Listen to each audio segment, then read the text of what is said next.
Now, theorem 4.1 has a few corollaries that are worth to write down. And so let's talk about them. So we have a group, we have A is an element in our group, then the order of A is actually equal to the order of the cyclic group generated by A. I mean, we wrote down what this group is. It's just E, A squared, dot, dot, dot, all the way to A to the n minus 1. And that has n things in it. And so the order of the element A is exactly the number of things in our cyclic group generated by A. Also, if the order of our element A is n, then when does a power equal to the identity?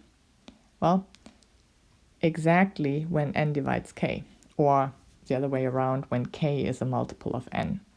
And just to illustrate this, let's look at the example of U5 that we saw in example 1. So if you look at U5, that was 1, 2, 3, 4, and we wrote it just as the group generated by 2.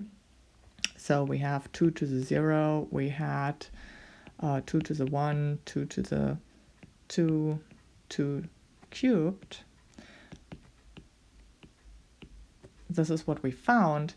And so the order of 2 is equal to 4, which is also the order of our group, the number of elements in our group. And when did we get the identity back? If you're looking at our cycle, when you're looking back at the cycle diagram, so we had 2 to the 0, 2 to the 1, 2 to the 2, 2 to the 3, and then 2 to the 4 gets you back. And then when you're doing another cycle, you get 2 to the 8th, and when you're doing another cycle, you get 2 to the 12th. And if you're going in the other way, you also have 2 to the minus 4, and so on.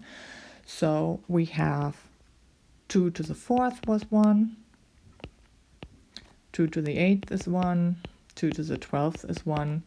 So note that 4 divides all these exponents.